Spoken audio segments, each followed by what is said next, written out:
A very warm good morning to all of you. So today we are privileged to have Dr. Gopal Dhawan sir with us. So I would love to give a brief description about sir. So sir was formerly CMD, MECL and Executive Director Geotech NHPC, founder and chairman Dr. Dhawan Academy of Geologists, DDAG Private Limited, NTPC member panel of experts, advisor SMEC India, senior consultant Arun HEP Nepal. So, sir has a diversified experience of more than 40 years in geotechnical domain, and today we are really privileged to have sir to conduct this live webinar session for all of us. And I truly believe that at the end of this session, we will learn a lot of technical attributes and a lot of technical aspects pertaining to geotechnical engineering. So I I give a warm welcome to sir on behalf of Amity University family, and we are really privileged to have sir today for this live webinar session with us. Welcome, sir. Thank you, Amit. Good morning to everyone who is attending this webinar. Now I will start with my presentation.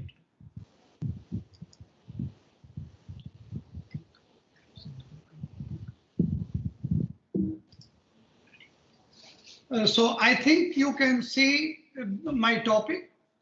Can you see my presentation? Yes. Can you see my screen? Yes, sir. Okay. Yes, sir. Yes, thank you very much. So here we go. Now, you see, today I would like to speak on applications of engineering geology for investigations of hydropower projects. I have designed this session, this topic in two sessions. In session number 1, which is today, I shall be covering importance of engineering geology, fundamentals of engineering geology, then what are hydropower projects, how do they look like. So I'll be covering, I will be giving you a kind of overview. And then what are the challenges when we develop, the technical challenges for development of hydropower projects in Himalayas. So this is our today's agenda. And in case it is required, the remaining part of this topic will be covered in session 2 based on feedback of students as well as requirement. So in case this session 2 happens, I'll be addressing issues related to geological inputs for investigations, geological investigations, their methods and usefulness, and what are the final outcome of investigations.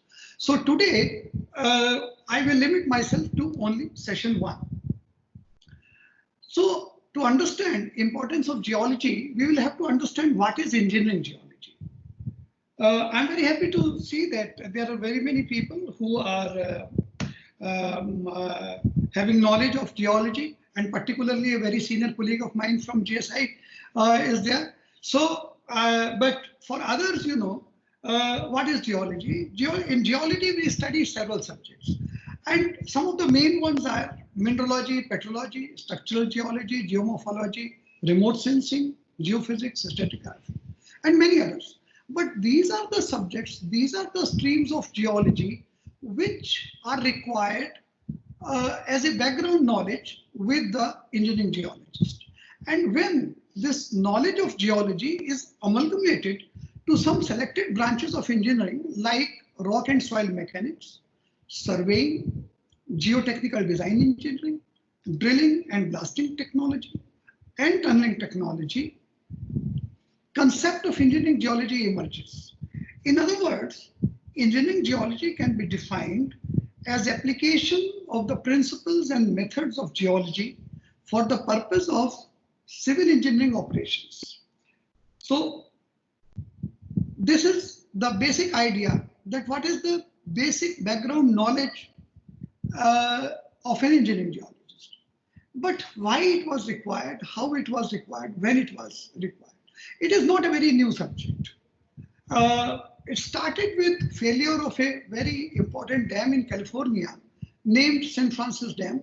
In 1928, it failed, and that marks the inception of engineering geology. Prior to this, no systematic geological investigations were carried out. Although when I dig with some historical background, in early 90s, there were some books available on engineering geology, but systematic investigations for bigger civil structures were not, was not in vogue. This is San Francisco Dam in California before its failure. So you see, it's a massive structure.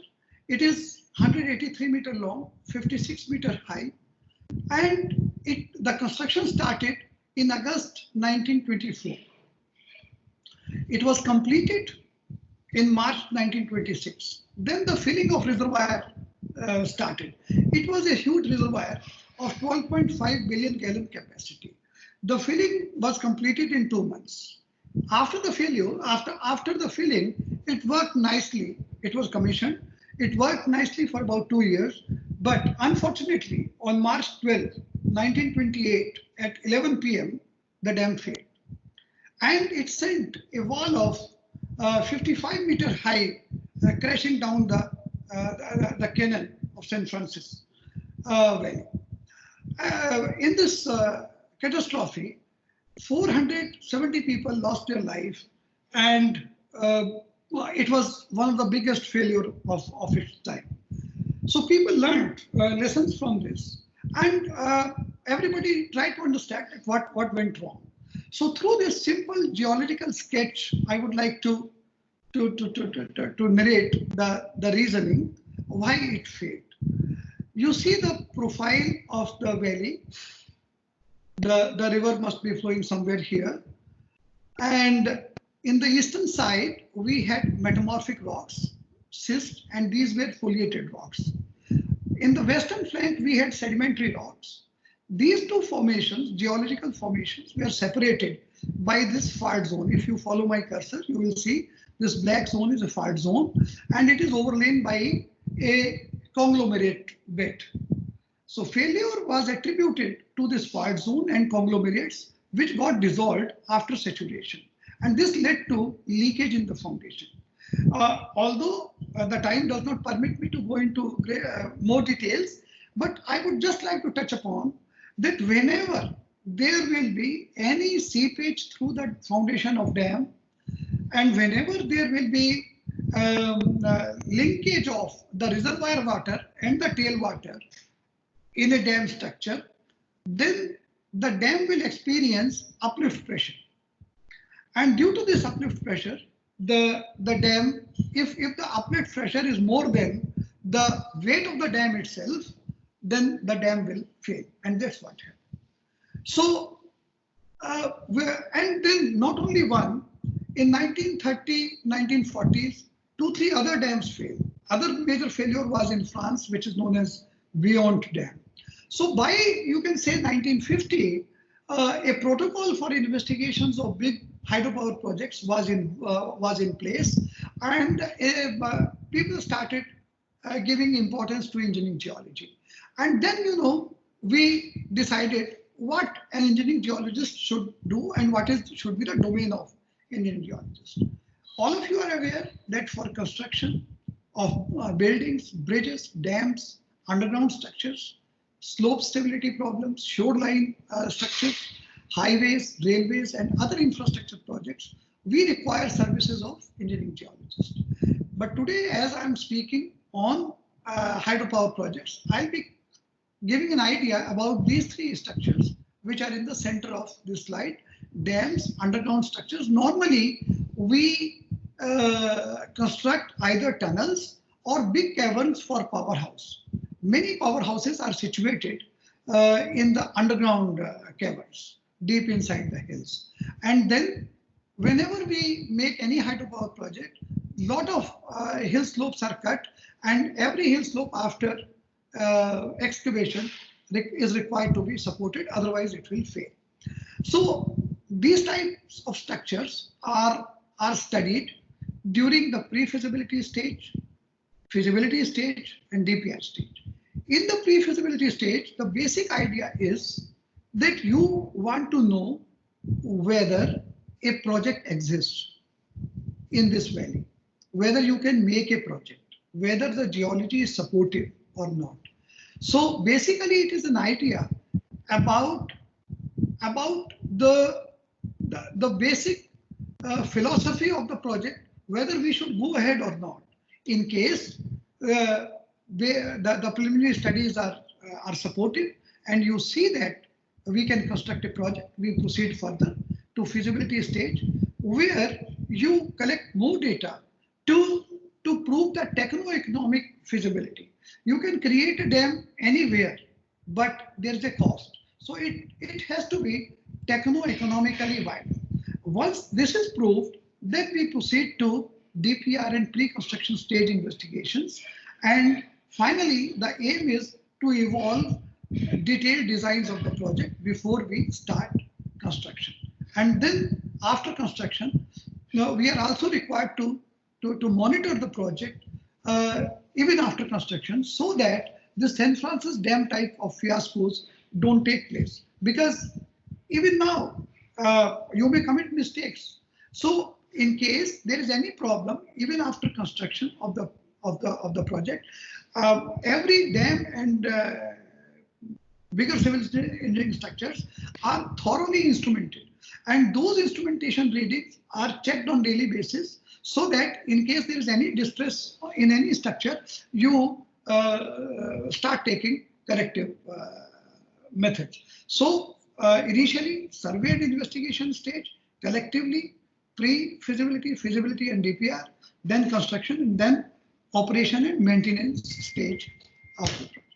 So finally, we see that a geologist provides geological inputs at various stages of development of hydroelectric projects. He supports or helps in proper selection of sites, then discover geological facts, provides inputs for design, does various kinds of mapping to provide various types of support requirement of civil structures, like supporting the underground cavern, supporting a tunnel, providing supports to the slopes which are excavated. Then the basic aim is, after you provide geotechnical supervision, to minimize the geological risk during the construction, and particularly for safe and economic construction in the scheduled time. So this is end of my part one. If there is any question, I am ready to take, or we can defer our question to the end of the session. Amit, your take? Yes. So, and dear students, you have any query? Any query you want to get it clarified?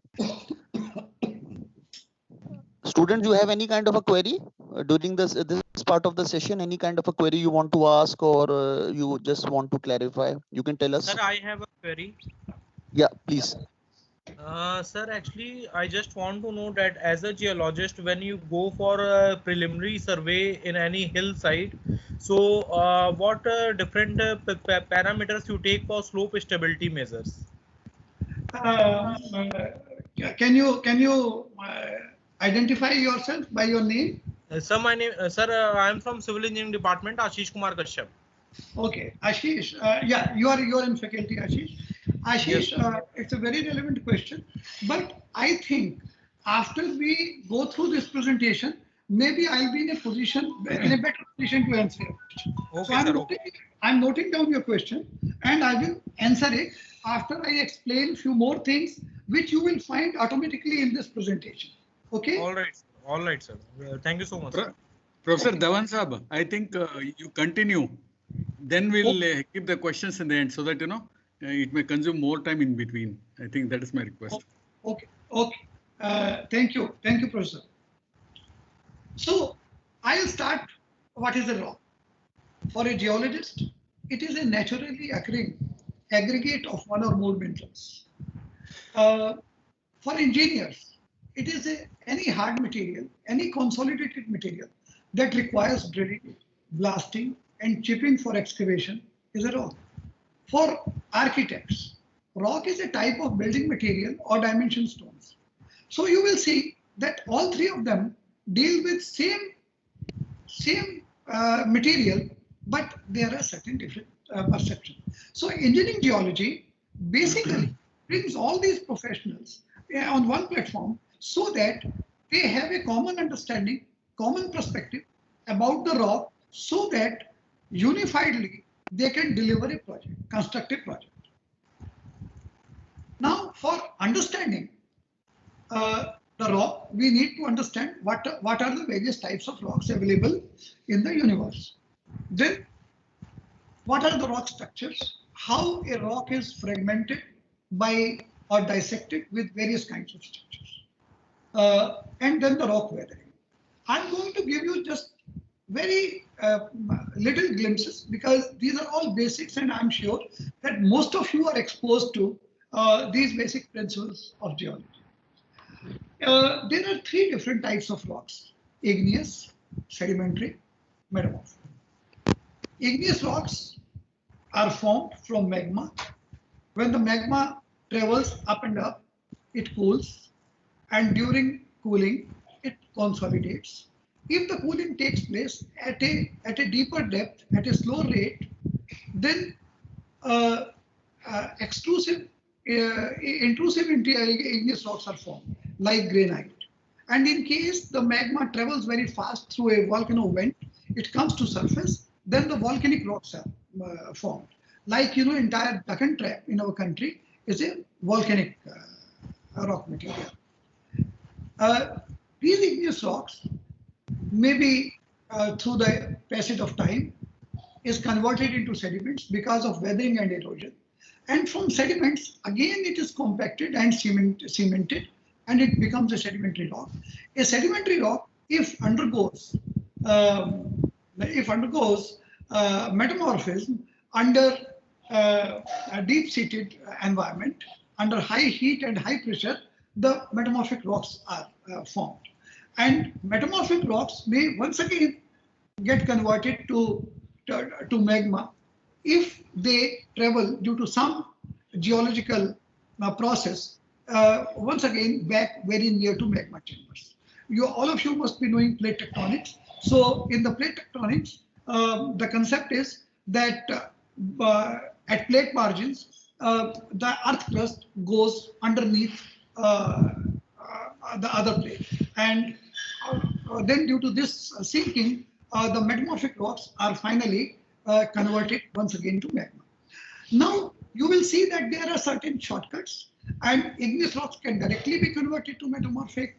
Metamorphic can directly become a sedimentary, and then sedimentary rocks can directly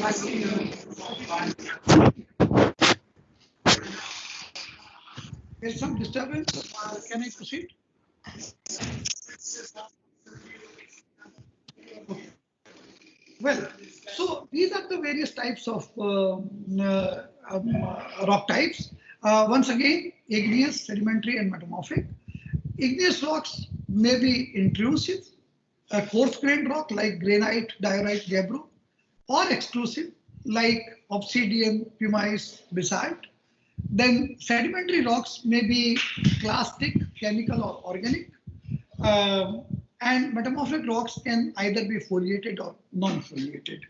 I'm intentionally not going into the details of this because geology otherwise is a boring subject for engineers. So I will take this liberty to be as brief as possible. Now from rock to rock mass. Although we should have understanding of the rock and rock material, but engineering geologist deals with the rock mass. And what is a rock mass? In this picture, you will see that the smallest cell of this is enlarged here. This is the intact rock mass, which is not dissected with any of the discontinuity. These all lines are either known as joints or discontinuities. So, in the purest form, when it is not subjected to any pressure or stresses, the rock is free from discontinuities. But after that, due to various kinds of stresses from various directions during the mountain building activities, there are lots of joints and other kinds of planar features which develop. And then if you see a bigger area, you will see one discontinuity, two, and then multiple discontinuities in this area.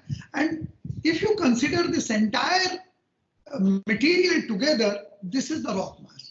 So rock mass is intact rock plus several kinds of discontinuities, which can be joints, fractures, faults, folds, or any other kind of plane. So we deal in engineering with the rock mass, not with the rock. So this we have to bear in mind. While studying any rock material, we should not leave the other kinds of discontinuities or rock defects. All have to be studied. But once again, when I go back to engineering requirement, till now I spoke about the geological classification of rock masses. But if you try to understand rock masses from engineering perspective, you will see that you would like to know whether the rock is strong or rock is weak. If somebody says rock is weak, you will presume that it is having uniaxial compressive strength of more than 100 MPa or so. It will have little fracturing. It will have minimal weathering. It will provide stable foundation. It will stand in steep slope. As you see, sometimes when you go to any hill station, you find there are some rock faces standing very at a steeper angle, and very high slopes are there standing without any support. And some other places, even a 10-meter high slope fails. So if the rock is good, it will stand. And these rocks can be used as a building material or aggregate for production of concrete. Hello. Yes. No audio. Hello. No audio. My speaker is on. There is no audio. No, it is audible, I guess. Yes, it is audible. Sir, it's It is audible. audible. It is audible. My speaker is on. Sir, I think Yes, you have sir, to it's check your audible. you have to check your mic settings, or maybe your some. It is audible, sir. It is audible, perfectly audible. Should I proceed further or should I Yeah, yeah. wait? Please, please. Okay. So Yes, sir. Yes, sir. now, in case somebody says that the rock is weak, as an engineer, if you ask a geologist whether the rock is strong or weak, and he says that, sir, here in this foundation or in this slope, we have very weak rock mass. So you will have an understanding in your mind that in case it has very poor UCS, it should be fractured and bedded. It is having deep weathering. There should be some settlement problem if I construct a very heavy structure. So there may be some settlements, differential settlements, and it will fail if I cut very high slope, and it will require engineering care. So this is the importance of understanding about the rock mass. So if with this understanding an engineer develops an insight into the geological details of rock mass, then certainly he can become a better engineer, he will become a better designer, and he will construct a project with more confidence. So the second aspect about the rocks is rock structures. There are three types of rock structures in general which are taught to students of geology. These are joints, faults, and folds. In the first picture, you see a faulting in rock mass. If you follow my cursor, you will see there is a displacement of this band along this joint plane, this plane. This is a fault plane. Can you see that? So this is a fault plane in this picture. This is a fault plane in this picture, and you will see that this is a block, and these are normally in geological terms are known as host and grabens. We will sometimes later discuss about that. This is very intense folding. Foldings can be classified into several types. I'm not going into details of that, but this is how a fold looks like, or a folded strata looks like. But the third rock structure is very important. Entire study of engineering geology is nothing but study of joints, joints, and joints. So here you will see that there are several types of joints available. This is the raw picture. On your left, you see several types of joints. So now I would try to explain you, and if you proceed with me further, you will see minimum two sets of joints. One set of joints are marked by these greener planes. So if you follow my cursor, this is J2 joint set. So this is first member of J2. This is second member of J2. This is the third member of J2. So all together will form one set of joint. And the J1 set is marked by red lines. So these are appearing as lines. The plane is going underneath the J2 joint set. This is one joint. This is the second joint, and this is the third joint of J1 family or J1 family, J1 set. And the third set also we see this blue one, which is a random. Why we call it random? Because I can't see in this picture any other member which is parallel to this planar feature. So study of joints is very important in engineering geology or for engineering structures. How do we study? There was a question from Professor Kashyap regarding what parameters are collected. So not only for slope stability problems, for any basic study in geology, in engineering geology, we need to collect these 10 parameters from orientation to block size.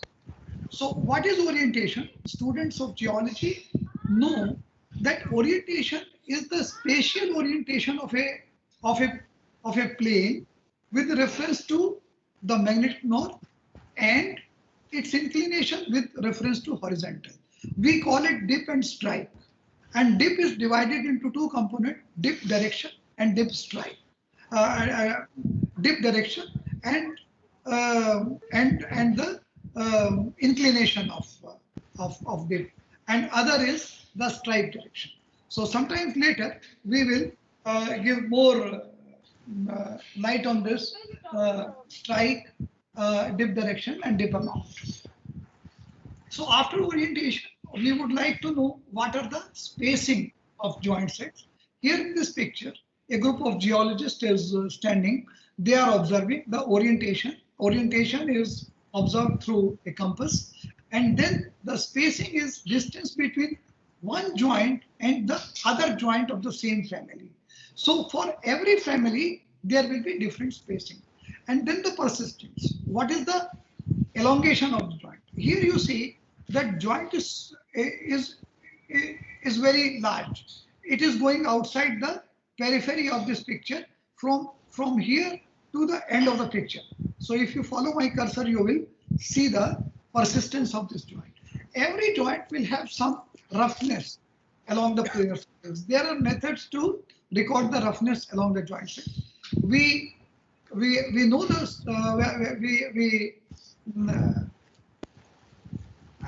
Judge the strength of the wall by using a Smith hammer. Then the aperture at number 6 you see that here in the upper picture you see a tape which is kept just alongside a open joint. So this is the aperture of the joint. Sometimes these joints may be filled or sometimes they may be open. So this is to be observed. And then whether we are getting water through these joints or not, and how many total number of sets of joints are there. And finally, what is the block size? When all these joints intersect with each other, they form independent blocks. And although in this picture it is not very clearly seen, but you will see that some blocks have moved, failed from these rock masses. So if you know the block size, you will know the size of the failure.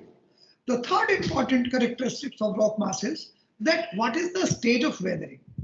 If we start from a totally fresh rock, and we call it stage 1 of fresh rock, then the rock automatically, through the passage of time, due to various erosive agents, water, air, they get started weathering. Sometimes chemical actions also start. And initially, when the weathering starts, the rock becomes slightly weathered. Then if you go upwards, then... Hello? Hello? Hello? Hello? Yes. Yes. Oh, there is no voice actually. Voice? My speaker is on, sir. What about others? Can you hear me? No, actually there is no voice Yes, at all. sir. That's Yes, why. sir. Uh, You're audible, Madhuri, sir. We can hear you. So we can hear. actually there is no voice. Voice was cut off. I don't know. You from your end, you kindly check. Suddenly it's voice was cut off. It is just vanished. Yeah, just vanished. That's why. I will reset. Yes. Yeah. That's why. No, it's okay. Sir, I think everything seems to be okay on Dhawan sir's side. I think there is a local problem at your PC end, sir, because I think most of us are able to hear Dhawan sir. Can we get one more confirmation from the audience if you are able to hear the lecture? Yeah. Please. It is audible. Yes, ma'am. Yes, ma'am. Sir is on. Yes, it is audible. So, Probably you can leave and you can rejoin, sir. I think then it will work. You can probably leave and again join. Oh, okay. Yes, I did that. I will wait for you, Professor. I'm missing important. Yeah. No. Doesn't matter. You go ahead. Anyway, geological part is going on. I'll try. It is not new to you. Okay. It is all repetition or whatever you have said. Yes. Yeah. Okay. Please go ahead. Further with your permission. Yes. So then you see when we go up in this strata, so rock gets more and more weathered, and finally it gets completely weathered. But still, the fabric of the rock, the joints of the rocks, can be seen in the completely weathered rock mass also. But finally, this completely weathered rocks, when it gets converted to soil, the entire fabric of rock is lost. And all of you must have seen soil around your houses, in the fields, or whenever you go to any hill station. And if you dig a small pit in any hilly area, you will find the similar picture as you are seeing in this slide. In top, you will see soil, then completely weathered rock mass, highly weathered, moderately weathered, slightly weathered, and then you will find fresh rock.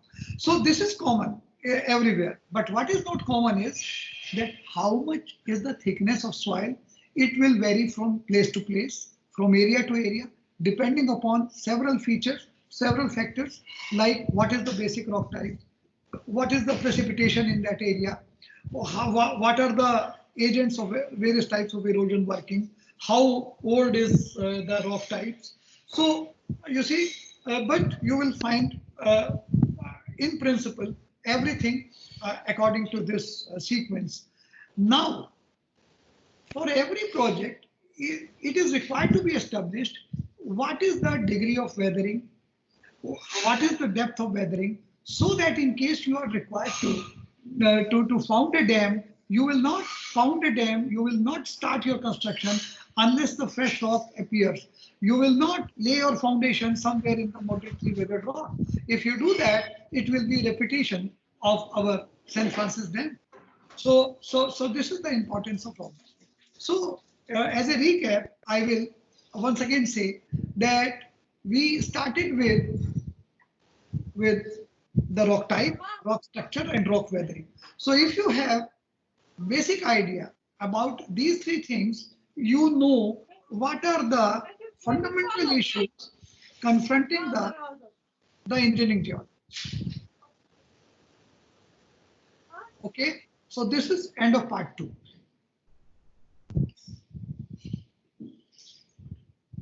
I hope audience is with me. Yes, sir. Okay, so I would request someone to just put on the mic off. I think someone's mic is on. That some noise is coming. So I would request the audience, if anyone's mic is on, please kindly mute it. Yes, I also felt a little disturbance sometimes. Yes. So this is end of part 2, and now we proceed to the third part of this presentation. After understanding importance of engineering geology, rather requirement of engineering geology for hydropower projects, after understanding some basic rudimentary concepts, I would say, of geology, now before we embark upon that what are the kind of investigations which are required for hydropower project, I thought it is important, although all of you are students of engineering, but I thought let me expose you to some kind of practical hydropower layouts, that how a hydropower project looks like, because once you know that, it will be easy for me to explain investigation requirements and protocol of investigation. So therefore, in the third part, I'm dealing with various types of hydropower projects on the conceptual basis. So here in this line diagram, you will see that what is the basic concept of a hydropower project. We construct a dam across the river, and once you block the river, you create a reservoir, huge reservoir. Then once the reservoir gets impounded, it is totally filled. The water is regulated through a tunnel or a pressure tunnel to the surge tank, and finally it goes through penstocks.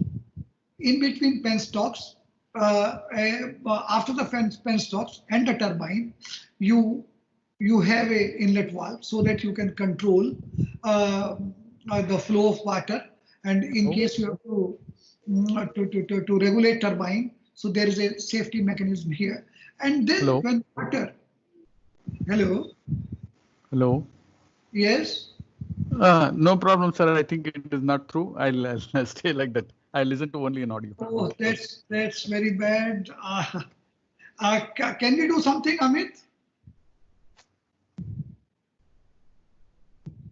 Professor Padmanabhan is not able to listen. Sir, are you not? What is the issue that exactly you are facing, sir? So you are not able to. Actually, nothing is coming now in my this thing. No, I'm seeing all the names participants.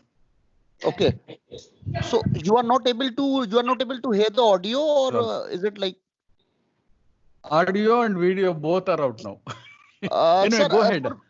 Sir, you can exit. I'm calling you actually. You can exit. I'm giving you a call actually. Let's see if it works. You can exit. I'm calling you again. Yeah. Sir, Amit, sir, I've called him 3 times, but I think there is internet problem in sir's laptop. Internet is working, but somehow there may be some other technical problem. Let it not be interrupted because professor is talking. I'll take your video and then display it in my institute as well. I will share my presentation with you, sir. Okay, no problem. Yeah. Dhawan sir, I'm sorry. It's okay. Go ahead. Okay. Go ahead. I'll come back in the evening. Yeah, later. Okay. Thank you. Okay. Thank you. So you see, finally, the reservoir water through this water conductor system goes to turbines and produces electricity. After production of electricity, the same water travels through a tail race channel or a tunnel and finally joins the river bank. This is concept of a run of the river hydropower project. And the electricity finally,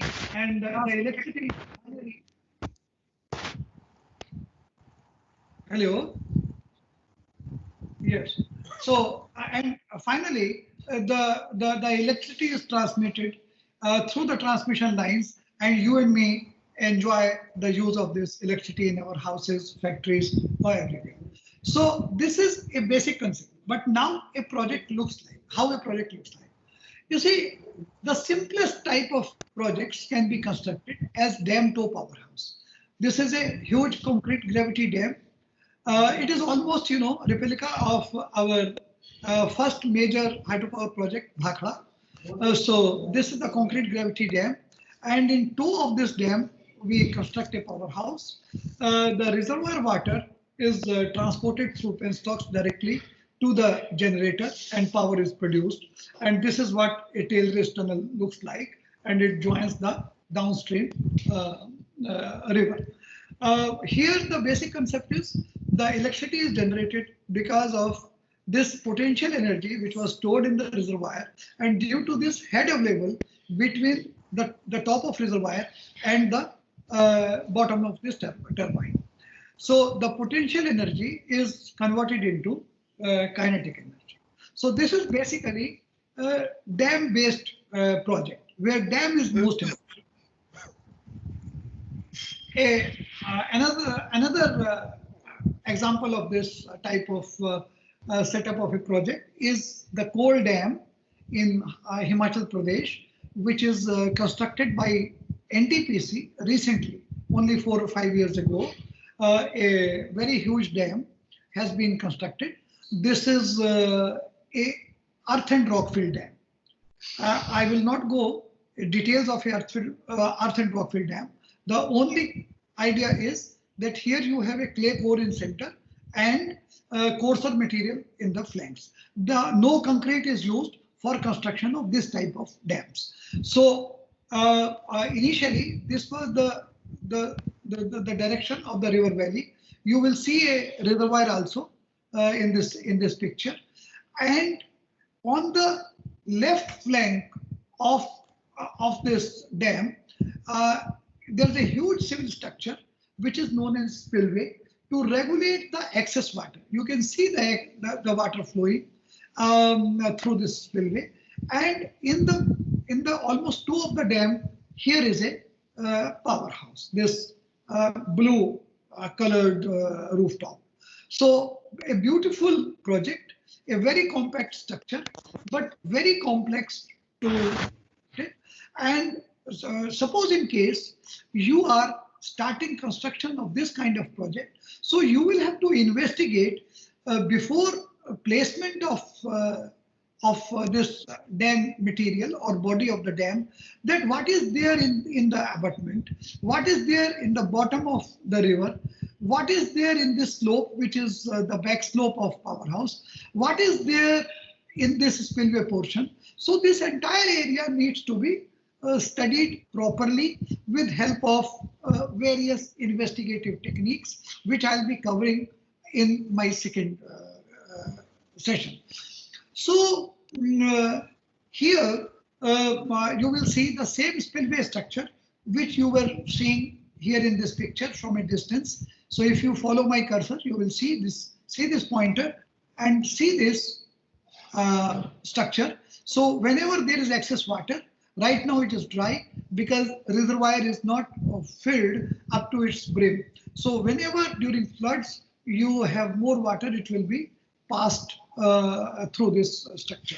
And this is a critical part for every dam. Now to give you a glimpse of the dam foundation when it is constructed, you will see this is a block which is prepared, which is just ready for placement of concrete. This is foundation of Shahpur Kandi Dam in Punjab, which is right now under construction. So before deciding that where you should found the dam, what is the level up to which you are required to excavate, you have to study the dam foundation geology in these type of sections with help of several drill holes. All these arrows, blue arrows, are drill holes. All these are drill holes, and the same drill holes you see here with the red lines. And in the river bed or river valley, these drill holes are more effective. But whereas to study the rock mass in the abutments, we have to drive small tunnels, which are known as drifts. So you will see these tunnels at two levels. One end of this tunnel is a dead end, and these are normally 100 to 150 meters long. So this gives you a glimpse of you can peep through these drifts or tunnel into the geology of the abutment. And in case you find all these red lines, you are required to provide certain treatment when you construct the project. So on both the abutments, this type of investigation practices are followed. And in my previous slide, you saw the foundation of the dam. Here you see the same mobile. Mobile ಕೆಲಸ ಇದೆಯಾ? ಆ volume ಇಲ್ಲ? Volume ಕಡಿಮೆ ಅನ್ಮಶಿತ ಇದಿದಲ್ಲ ಅನ್ನಾಕ್ ನೋಡೋಣ ಇದನ್ನ I'm speak. taking all because I think. Well, so after placement of concrete, the dam looks like this, but this is not fully constructed. This is still under construction. This picture is taken last year. I visited to resolve some of the dam foundation problems during these blocks were being laid. So this is still, about say 30% constructed. And like dams, there are other structures to block the river or to divert the river, which are known as barrages. So this is a barrage of Tapovan Vishnugad project in Uttarakhand being constructed by NTPC. So till now, I have given you an idea about the hydropower projects which are where the powerhouse is very close to the dam. But in case you want to add head to your powerhouse or the power generation system, you would like to place your powerhouse much away from the dam. As in this case, in this layout, if you see, this is layout of a project with long headrest tunnel. Here, this is in fact Dhauliganga hydropower station in Uttarakhand, constructed by NHPC about 15 years ago. This is Dhauliganga river, which is tributary of river Kali. The river Kali demarcates international boundary between India and Nepal. This side is India, this side is Nepal. So this is the dam here. So from this dam, water is diverted through these desilting chambers to the headrest tunnel. This is about 6 kilometer long tunnel, and finally this leads water to an underground powerhouse, and after generation of power, the river, the water once again joins back the river system, and it flows in the river Kali. So here what happens, you add to the head which was earlier provided by only the height of the dam. So whatever, due to river gradient from this location to this location, here in this case, our dam is 56 meter high. You see, this is the dam of Dhauliganga. You see the picture, this photograph. This is a CFRD dam, a concrete faced rockfill dam. So this is not exactly similar dam as you have seen in Cole Dam. Here in this case, the upstream face of the dam is constructed by using concrete. So it is CFRD, concrete faced rockfill dam. You see the reservoir. So we get about say 53 meters head through the reservoir, but the total head here in this powerhouse is about 300 meters. So about 200 meter head is added because of construction of this tunnel. So normally in Himalayas, where you have lesser discharge and you want to have more electricity, you go for this projects with long headrest tunnel. The longest hydropower project with longest hydropower tunnel is the Nagpa Jhakri project, which is constructed by SJVN in Himachal. If I remember, the tunnel is about 22 kilometers long. So nowadays even longer tunnels are being conceived. So this is the second type of layout. And from dam, if we now move towards tunnel, here in these pictures, you will see these two portals of tunnel.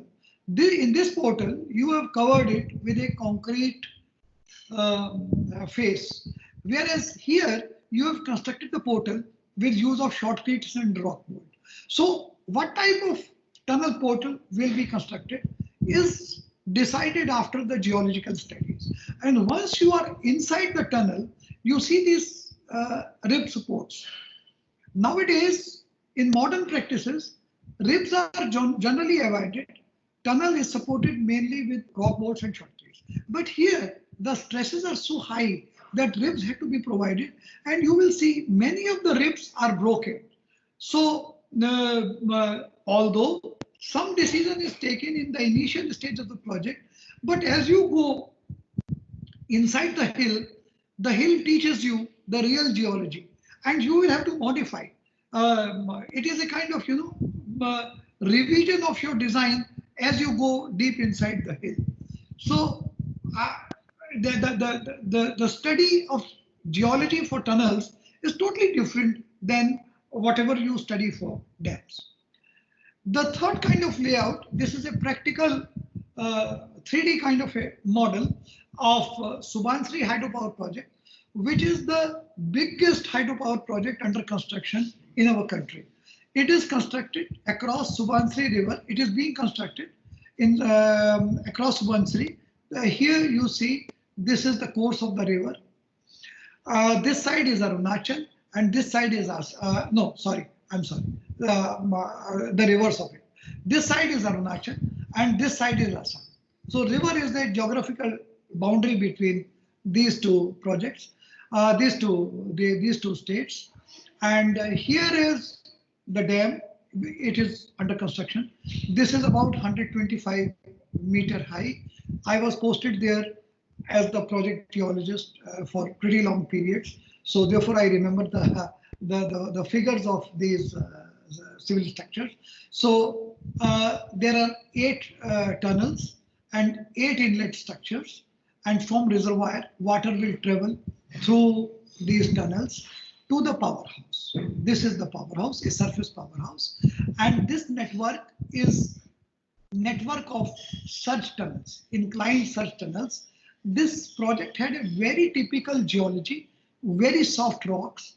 There was no place to build big vertical surge shafts, so we have made inclined surge tunnels. This project is a huge project, 2,000 megawatt, as I said. It will require about 16,000 crores of rupees.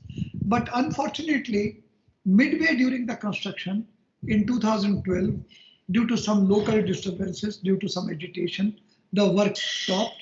Now, after intervention of Supreme Court, the project has been once again restarted, and we are hopeful that in next 2 years, this will see the light of the day. So this is end of part 3, where I have given you some glimpses about the hydropower project, so that my idea is, once you know what are the types of structures we are going to deal with construction of hydropower projects, what is the type of various standard layouts of hydropower project, it will be easy for you to understand requirements of investigations. But while on this topic, I would clarify that every hydropower project is unique in its own type. I have never seen during my career of spanning over 40 years that one hydropower project is identical to other. There is some change due to some topographical or geological complexity. So now I move to the final part of this, wherein I will not take more than 10 minutes or so. Now, after understanding the layouts of these projects, my idea is to expose you about the challenges, the technical challenges which we face for development of hydropower projects in Himalayas. What are these challenges? Mainly, we deal with a very typical type of river morphologies. As you see, this is Salal project, reservoir of Salal project. This is the original course of the river, if you follow my cursor. This is a loop. This is a loop, which is a natural loop of this river. Initially, this project was conceived during times of Dr. K.L. Rao, who was a very eminent engineer, designer, and he was irrigation minister of the government of India. So he thought we will construct a rockfill dam here to block the river, and here we will construct a spillway.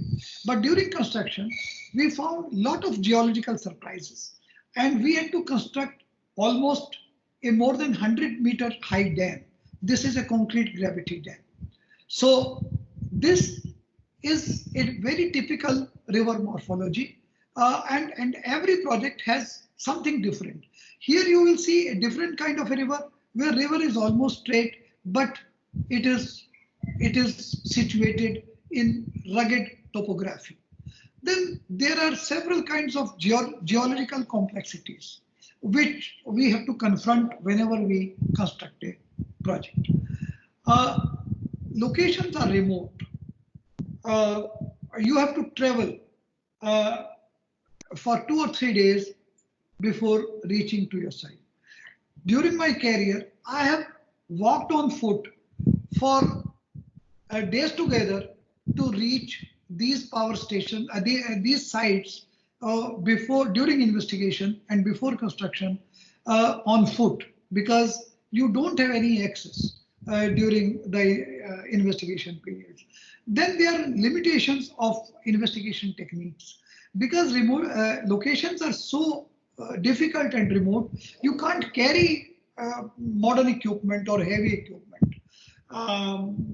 to these sites, and these are capital intensive. A lot of money is involved. Even for some projects, even the investigation cost is more than 100 or 200 crores. And for example, tunnels. You see, if you have to construct a tunnel in this type of topography, do you see that there is any scope of collecting any geological information? Is it humanly possible to traverse through this hill along this line? This red line demarcates a tunnel alignment which will be constructed in case you want to construct this project. This is a topography of a project in Bhutan. The name of the project is Chamkarchu. It is very remote, and during investigations and preparation of DPR, when we fixed the preliminary layout of this project, we walked on foot continuously for 13 days for traveling from dam site to the powerhouse site along this. So it is very difficult to collect geological information for the tunneling projects. As per my own experience, I have tried to categorize various types of problems which we normally face during construction of large hydropower projects. These are 9, these can be divided into 9 categories. The first one is presence of paleo channels or old. Paleo is old channels which are buried and which are not visible from the surface. So at many projects, this kind of surprise occurs. Nowadays, a project in Himachal, which is known as Parvati project, is under construction. There we are dealing with this kind of problem. Then the foundation problems in dams. Then instability of cut slopes. Then formation of cavity or chimney in tunnels or flowing ground conditions in tunnels. Then heavy ingress of water in tunnels. Many times in 1 or 2 projects we have seen, and I will show you pictures, then our tunnel boring machines got submerged in the tunnel because of heavy ingress of water. Then daylighting of tunnel. Many times you are constructing the tunnel underneath a mountain, and suddenly you will find that there is a big chimney and you can see the sun from the inside the tunnel. So tunnel gets daylighted and everything, and the roof of the tunnel breaches. Then high stress related issues. These are rock bursting or squeezing. Then high temperature. In several tunnels we have found very high temperatures, so it creates problems for the working force. And emission of noxious gases. There's only one example of this kind of mishap. It is a Loktak project in Manipur. Basically, I started my career from this Loktak project in Manipur in early 80s. There, 105 people died because of explosion of methane gas. So during construction, some problems are known, some problems are not known. So the unexpected geological features encountered during construction, which were not anticipated at the time of investigations, are generally termed as geological surprise. And effort of geologists or a group of geologists is always to minimize geological surprises. I mean, my present talk is finally leading you to a concept, leading you towards a philosophy, so that you conduct very, very deep, intensive investigations, and more investigation will certainly minimize surprises. So now let us have a glimpse of these problems, whatever 9 types of problems I have told you. I will like to show you some pictures of these problems. This is Teesta 5 Dam in Sikkim, where we encountered a big shear zone where in between these two yellow lines. Shear zone is a zone of fractured rock mass or poor rock mass, and this was found in the center of the river. It could not be investigated during the investigation period because Teesta River is a very mighty river. Whenever we tried to do some drilling in the riverbed in the lean season, our rigs got flooded. Many times, 2 times, the rig was blown out by high floods. Then, in the Teesta project itself, we constructed a search shaft. Search shaft is a very huge vertical cylinder. This was about 14 meters dia, the vertical cylinder constructed in the rock. And after construction, a huge slide took place in this hill, and it was disturbed. It was reconstructed. Another types of slow failure we found in Subansiri project. The same project of 2000 megawatt. I showed you the layout of the project. So at the surface powerhouse, we experienced a very huge slide. Luckily, after the sliding, the rock face is rehabilitated and the powerhouse is almost in the final stages of construction. This is a rock slide near to the dam body in Nimbu Basgo project in Jammu Kashmir, in Ladakh in fact, where you see that a huge block of rock, a wedge failure took place in this area. So whenever this type of situation are faced, the rock mass is required to be nailed so that there is no further sliding. These are glimpses of failures or problems in tunnel. In Dulhasti project, high ingress of water and muck flow from the shear zone, and this project was being done through a TVM.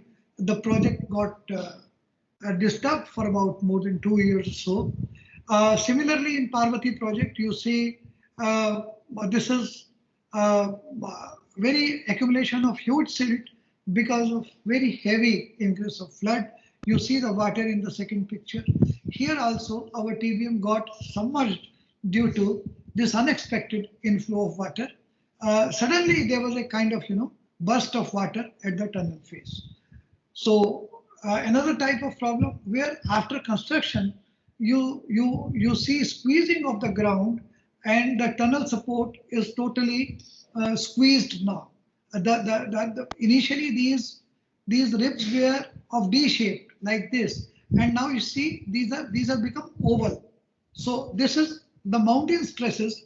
The support could not take load of the mountain stresses, but there's nothing to feel worried about because in case you study it proper, you can avoid this situation. And even if you encounter this situation, you can get over it by providing the safe support or better support procedures. Then this is rock busting. This is a very typical problem where due to high mountain stresses, even the good rock, even a very hard rock, that also the block of hard rock gets dislodged due to the stresses, and rock almost comes out with a big bang.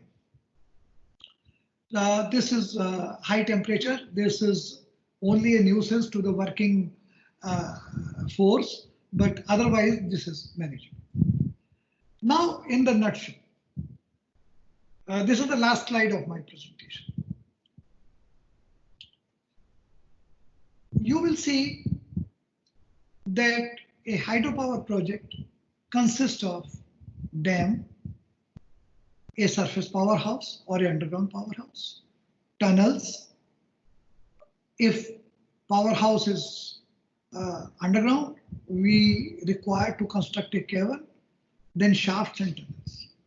So if you see variation in this color, you will see as it becomes from yellow to red and deep red, level of geological uncertainty keeps on increasing. So for these tunnels, this is the maximum. And if I go back to my previous slide of Chamkarchu project in Bhutan, there you will see that deep red is almost depicting this type of situation, where level of investigation, where level of uncertainty is very, very high. So for a very simple understanding, as you go more closer to uncertain area, you will have to increase level of your investigation. The money required for investigating tunnels, shafts and caverns would be much more than investigating a surface powerhouse or a dam. So in this slide, you will understand requirement of investigations for various types of civil structures which are required to be constructed for hydropower projects. So keep this slide in your mind whenever I get an opportunity to speak to you on my session 2, wherein I will come back with more details on procedures of investigation, requirement of various types of investigations, and what are the methods and usefulness and outcome of investigation. So with these words, I say a big thank you to MIT University, its faculty, and to all the students who are listening to my presentation. And thanks a lot for a very patient hearing.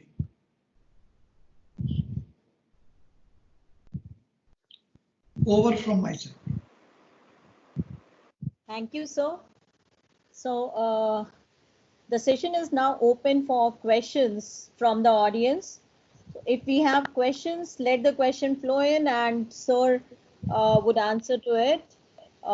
So dear audience, please come up with your questions. Sir, as I asked earlier that sir, this lecture was very informative also, and the use hydro projects it is a very complex project because it takes all the branches of civil engineering like water, structure, soil, and everything. And since dam project is a scenic project also, so sir, I just want to know as a geological engineer that what are the stages of investigation you do, and sir, there are two things, like there is risk understanding and risk reduction. So as a geological engineer, what are the phases which you face on site time by time? Because all the time there is a tectonic plate movements and the structure of earth changes from bottom. So as a geological engineer, sir, what you do from time to time as a geological investigation? Okay. I think this question is by Professor Kashyap. Yes, sir. Okay. So first of all, I would like to know that are you satisfied with your initial question about what parameters are studied for slope stability problems? Yes, sir, but sir, right now there are a lot of questions in my mind, but I'll ask you Okay. limited time only. So now your second question, that what are the stages of investigation and Yes. how and what is done to reduce risk? If in nutshell I have understood, this is your question. Yes, sir. Yes, sir. Yes. Okay. So you see, during the course of my presentation, you have seen that we divide this work into pre-feasibility, feasibility, and DPR during the survey and investigation stage of a project. Okay, sir. I will just come back. Yeah.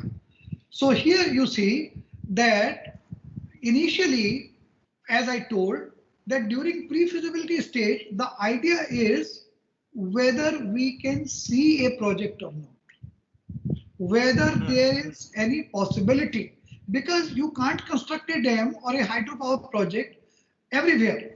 So Yes, sir. some sites are rejected just in the initial appreciation. And I believe there are some students of and faculty of remote sensing also amongst the audience. We use remote sensing extensively during this phase. So Yes. in case there are problems, we reject the site because there is no need of putting your hand into a fry pan. Okay, So we just come out of it.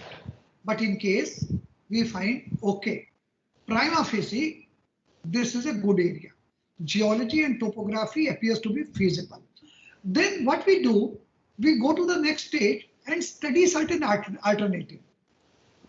Maybe that for deciding, suppose in case, if you see today's Bhakra, it was not constructed, it was not investigated at only one axis. Several projects are investigated at several alternative axes. Suppose in case you have to construct a tunnel, you can construct a tunnel on the right bank or the left bank of the tunnel. So you will have to do investigation on both the banks and then decide which is better. So that is done in feasibility stage. In case you are sure that now this project is techno-economically viable, you proceed further and you will add and supplement your data with more intensive investigations so that now you can give that data to the designer for designing the detailed design of dam, tunnels and powerhouses. But this is not all. Here in case you make certain mistakes. So during the pre-construction stage, after the DPR, you would like to update it. Yes. And your designer will once again revisit the design in case some more data comes to light. But after you award tender, you have to freeze the degree of risk. In my second presentation, I will share with you how much you can investigate, how much you cannot, and what is the degree of risk which is there even after investigating the project thoroughly. Yes. So our basic aim is to reduce risk to maximum extent and to reduce events of geological surprises to maximum extent, or in other words, to minimize geological surprises. So that is the stages, and this is the type of interaction which is required between the geologist and the designer during the feasibility and DPR stage. And finally, we evolve a design which should have minimum risk. Okay, sir. Okay. Are you satisfied? Yes, sir. Thank you so much, sir. And sir, one last question, a small question.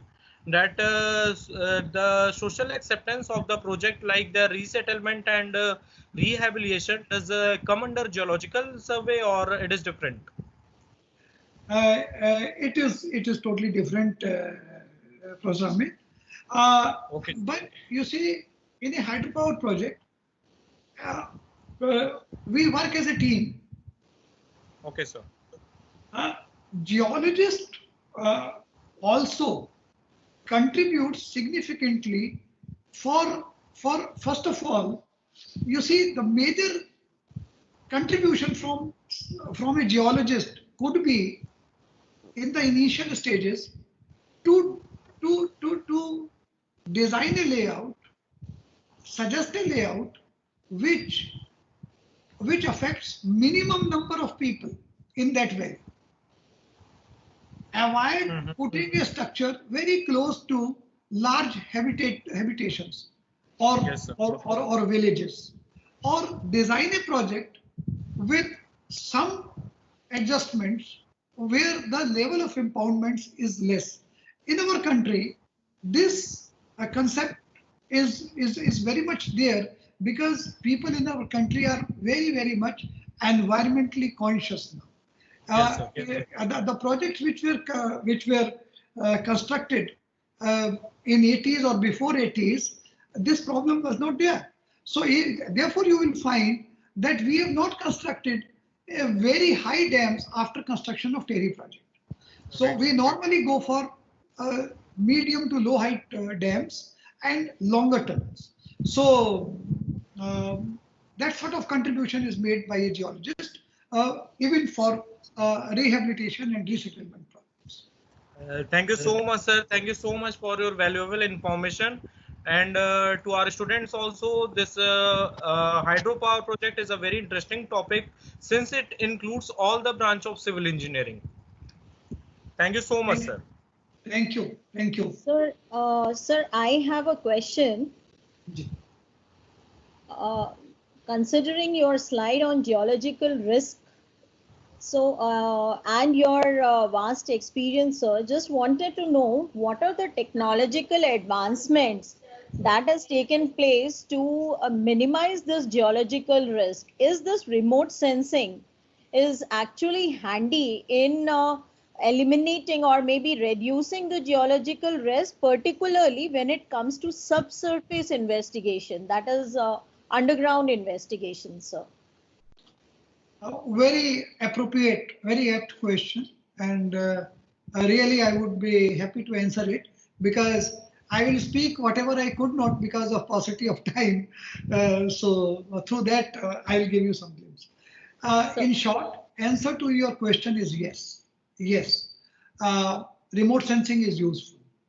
How it is useful and what are the limitations of remote sensing? Both I will touch upon.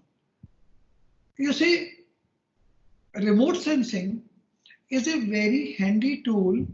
You can speed up your work in the initial stages. Suppose in case if I go back to one of my slide, yeah, just a minute.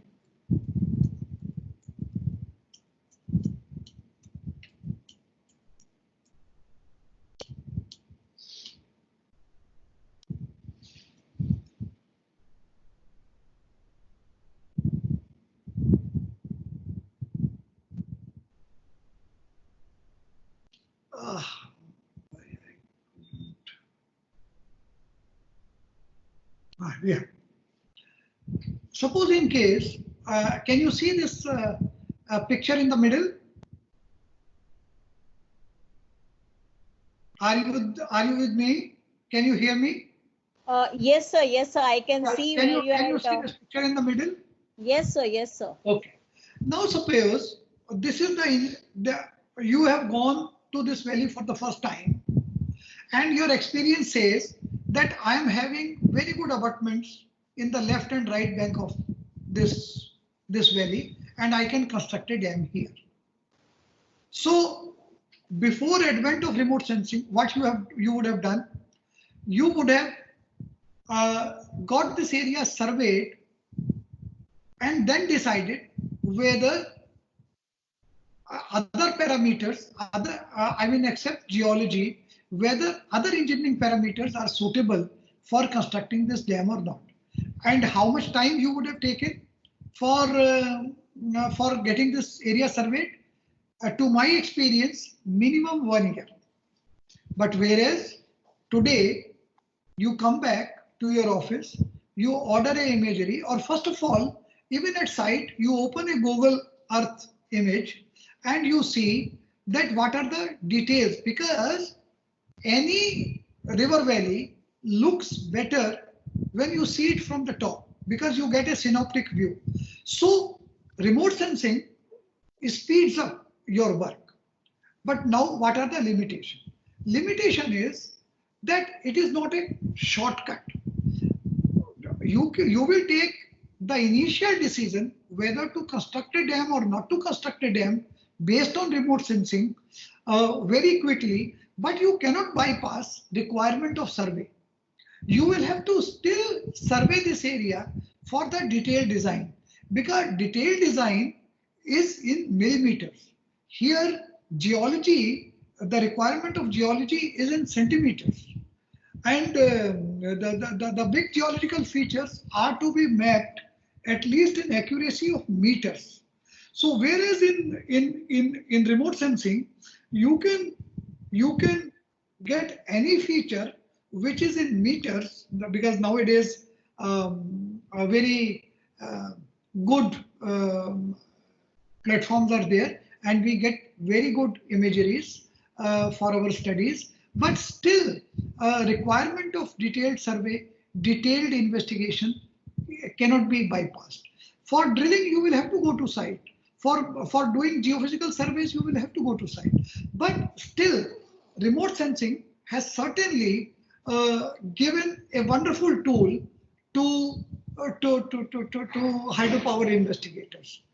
Now, the second part of your question, what are the advanced tools? So this I will take up in the second session, but just to give you an idea, geophysics is another good tool which is fast and which is accurate and which supplements the conventional investigations.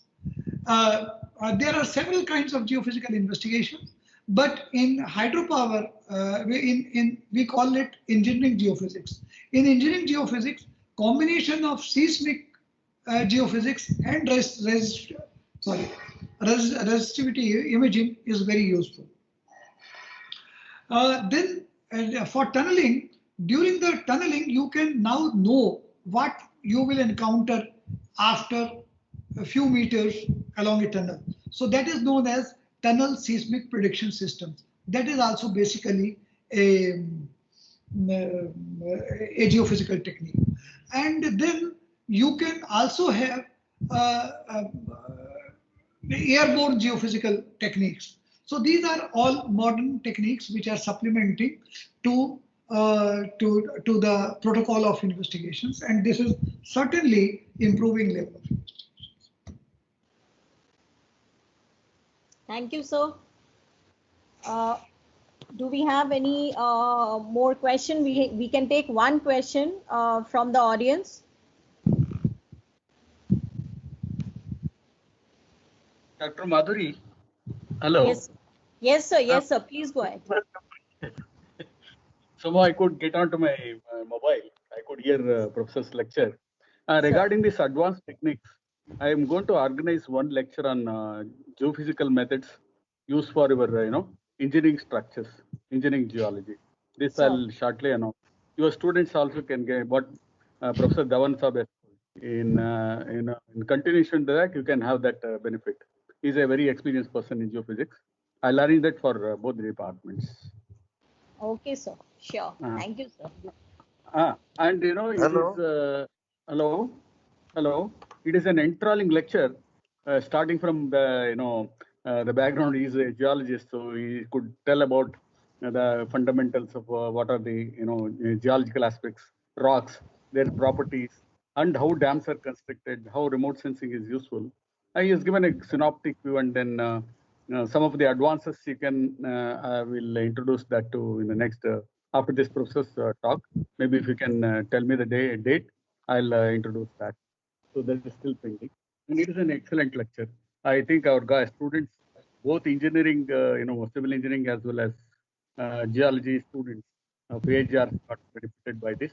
Some couldn't join. I think I'll take it from Professor Madhuri, this Sure. clipping, and get it circulated. Thank you so much. Thank you so much for a nice sir. lecture. Thank you. Thank you. Thank you, sir. Rotigi Yeah, sir, thank you. Rotigi Yeah, sir, one question, there? small question. I So- have one small question. Sir, I would Can I- request you to ask question and conclude the session also, sir, please.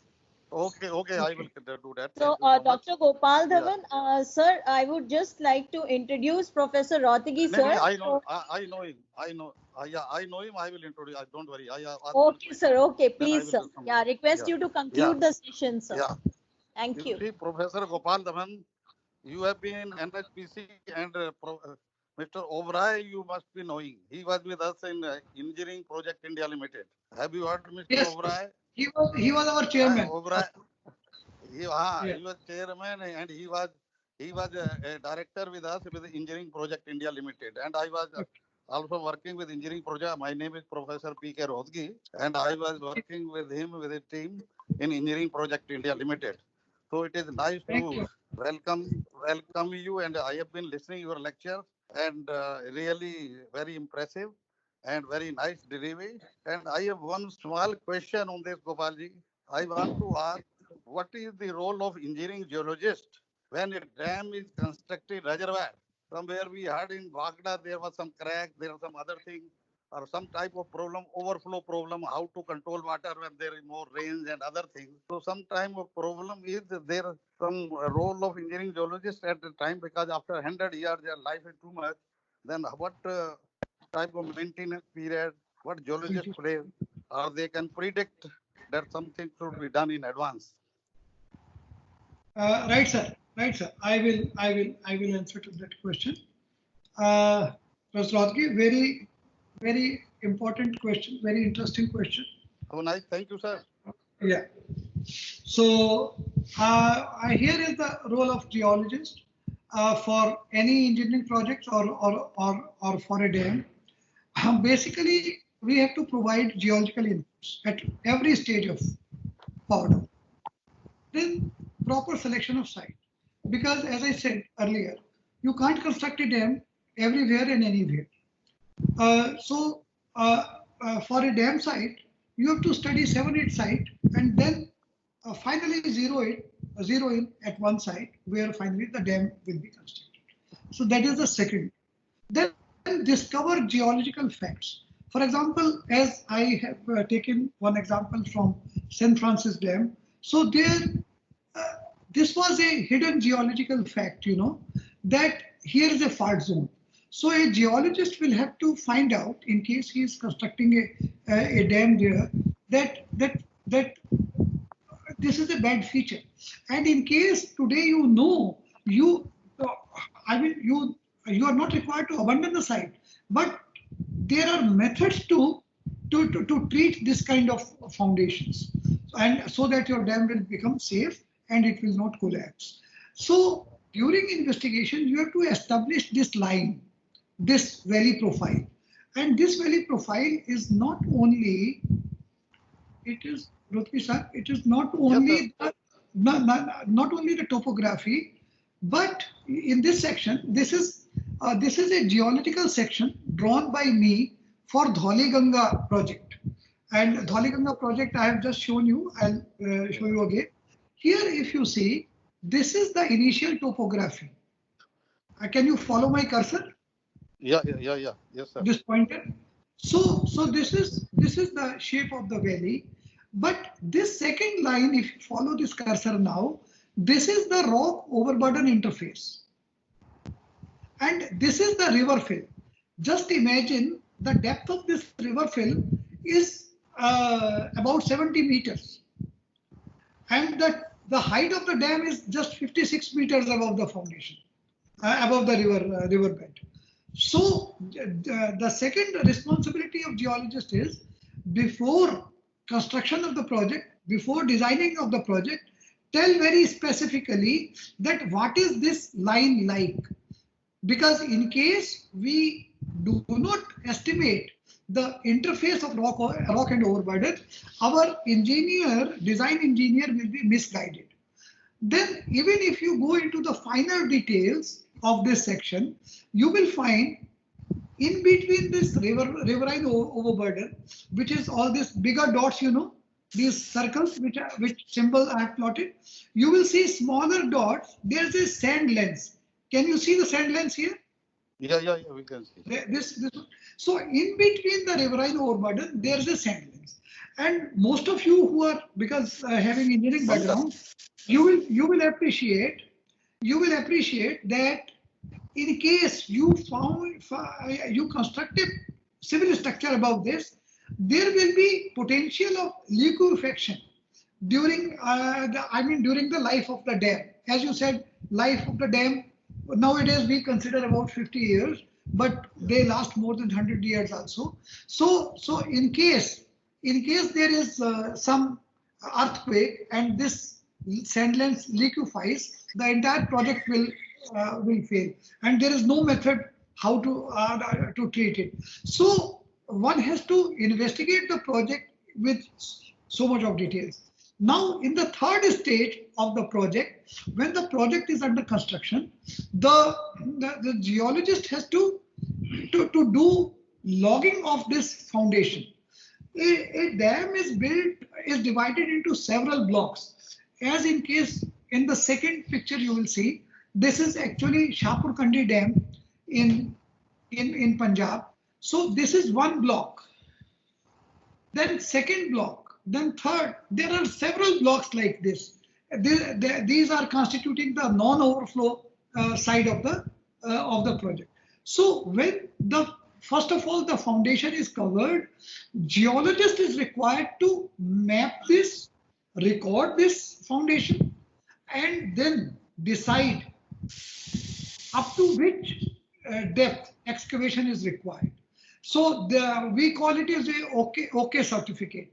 So geologist OKs the foundation level and say, okay, now please go ahead, and geology is fine, you start concreting. So once this concreting starts, then our role is over. But after construction of the dam, suppose in case you find any distress, suppose God forbid, you start finding a crack here in this concrete. So you will have to see your log. So why we keep all this geological information in forms of log? If you go to Punjab Irrigation Department, you will find that logging done by those geologists, it was all supervised by GSI geologists at that time.